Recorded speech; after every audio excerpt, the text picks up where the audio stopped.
Hi, I'm Genevieve from Warm Fuzzies by Jen, and today I'm going to show you how to make this cute and adorable hippo. So check it out. So to start the hippo head, we're going to start with the ears. We're just going to take two of our ear pieces and put them together with the right sides together, and we're going to pin around this curved edge all the way around and leave the bottom straight edge open. We're going to leave that open to turn it right side out. So just go ahead and pin those. You don't need that many pins because it's such a small amount of fabric. And then I do back stitch at each of the ends just because it is a tight space, so it takes a little bit to turn it out.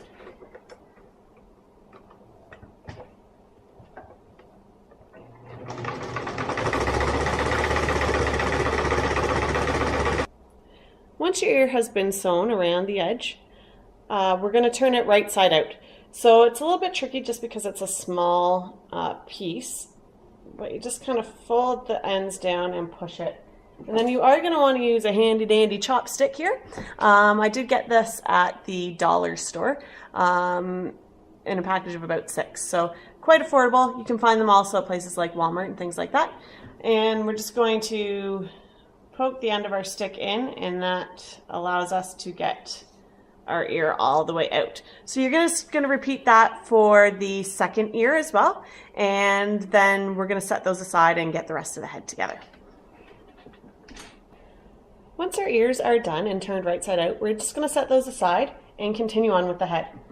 So for the next section, we need to add our teeth. So I have marked very lightly here with some chalk just where I'd like the teeth tops to be placed. It is marked on your pattern, so you can go ahead and use that as your reference. So you're going to take one of your pieces of ribbon. I use 3/4 width ribbon. You can use fatter or skinnier ribbon. It's totally up to you.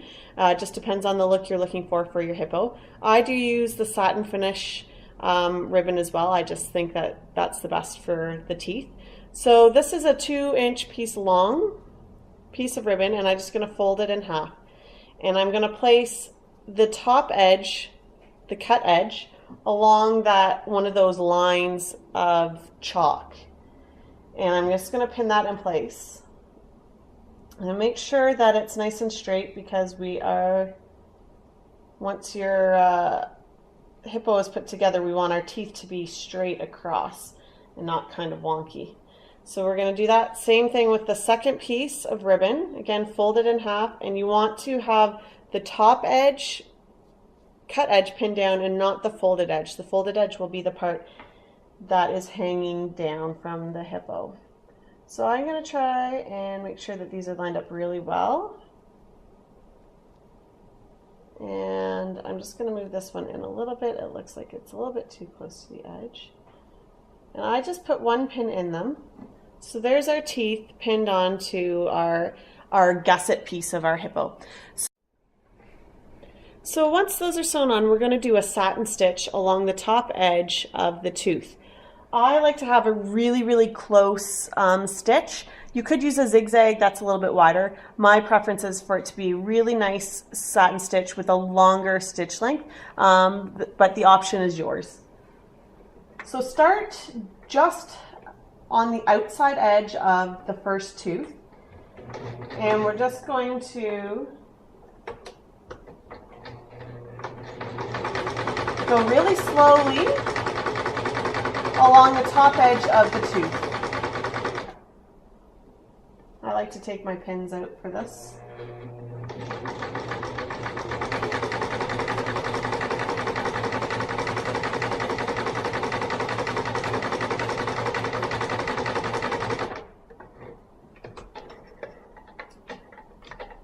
So there you can see I've done the satin stitch right along the top edge of my ribbon, and the bottom edge of the tooth stays loose.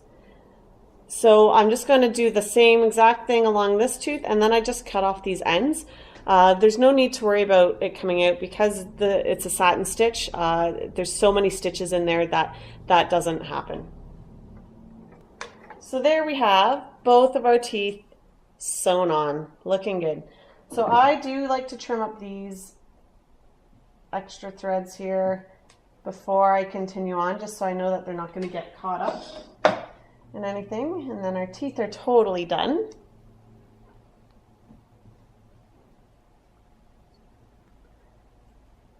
Okay, so all of our threads are trimmed.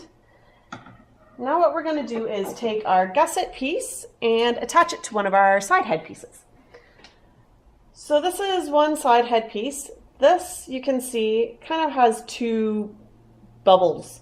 So there's a smaller bubble and a larger bubble. And the larger end is our nose, and the smaller one is actually the head of the hippo. So what we do is take our gusset, and then this part with the teeth is the nose section, and this part with the not the teeth is the head section. So I lay my side head piece down, and we're going to put our gusset piece over top, right sides together. And I start by matching. You can see there's kind of a V here in the gusset and a V here in the side head. So I match those up. So that should be X on your pattern. This is the top. And then what I do is go around either side, nose or head, and just slowly match up as we go along. The gusset and the side head piece. I'm doing the nose section first, and then we'll do the head piece. And when we do the head piece, we also need to add in our ears. So I go all the way around the rounded edge until I get to the bottom V in the side head, and that's going to be where our open edge is, and it's going to overlap on the gusset section, and that's just going to leave us a nice finished opening for when we're done our head.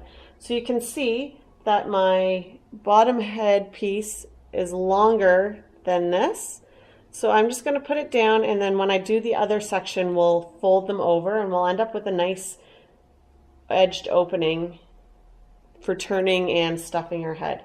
So that's the nose section done. Now I need to make sure to put my ear in. So I take one of my ear pieces, and it is marked on your pattern where to put your ear. So it's about here on the pattern. You can, if you choose to baste the ear on. Because it's such a tiny ear, I tend to just pin it on.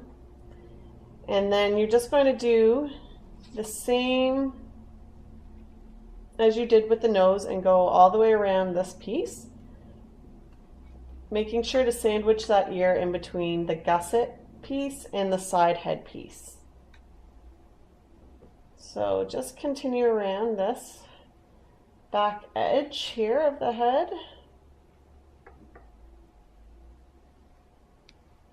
till we get down to this V again. And as you can see, there is a bunch of leftover fabric, which is what we want. We wanted it to be a little bit longer. So I'm going to pin it right here. So then you can see we've got these two ends, and when they meet, they're longer than joining than the pieces. So what we do is we're just going to fold it over. I generally fold it towards the back of the head and then pin that in place. And just make sure when you're stitching it that when you go over this section that this doesn't get bent back to make it super bulky. And then when we're done the other side piece, I'll show you the opening and why we want it to be like that. So now that it's pinned, you're just going to sew all along that whole edge.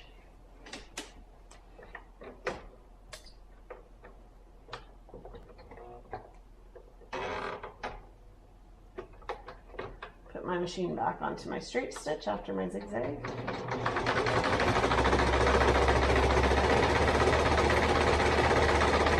You want to be careful here when you're sewing that your gusset piece doesn't get any folds or wrinkles in it. So just take your time going around these curved edges.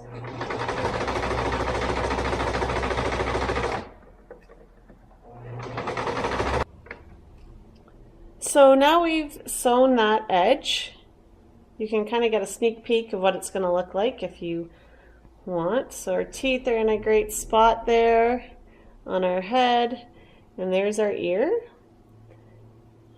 So that's one side of our head done. So now we need to put the other side gusset on. So just turn that back so that the right side's around the inside.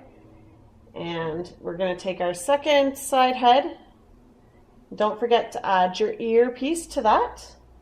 So I'm going to put that on first.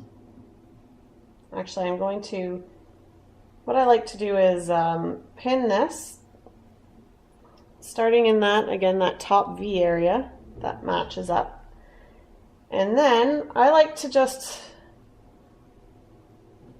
go across and make sure that the ears are going to be equally placed. Just make sure that they're not kind of one more forward than the other. So I just match it up with that, just eyeballing it.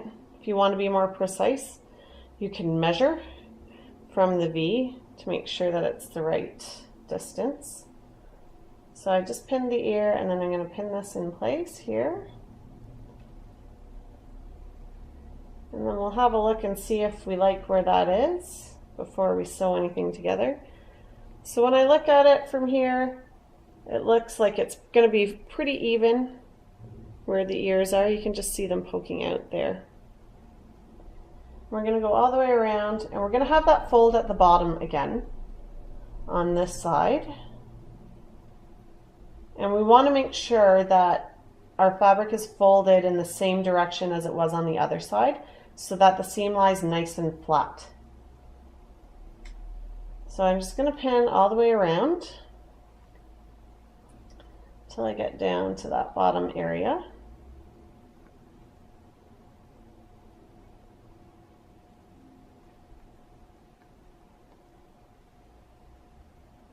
So almost there.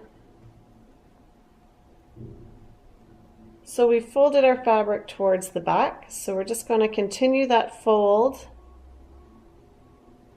along to this side, so we can see there's our fold, and I can get my finger in there, and that's where we're going to turn our head and stuff our head. So we want to make sure that that seam stays open. So I'm just going to pin that down. Now that side is pinned, so we're just going to sew all the way around the outside, and then we're going to turn our head right side out. So now our head has been sewn on both sides. What we're going to do is take that opening on the bottom there underneath the nose, and we're going to flip our head to be right side out. So just gently push your fabric through, and there we have our hippo head. So our ears are nicely placed, our teeth are nice and loose and hanging down there. And we're going to set that aside for now and move on to the body. So if you'd like to watch the next tutorial, it will be on the how to make a hippo body, which is also the same leg design as the elephant and the pig. The pig just has a little bit of extra detail going on. But this next tutorial is great for all three of those patterns. Thanks.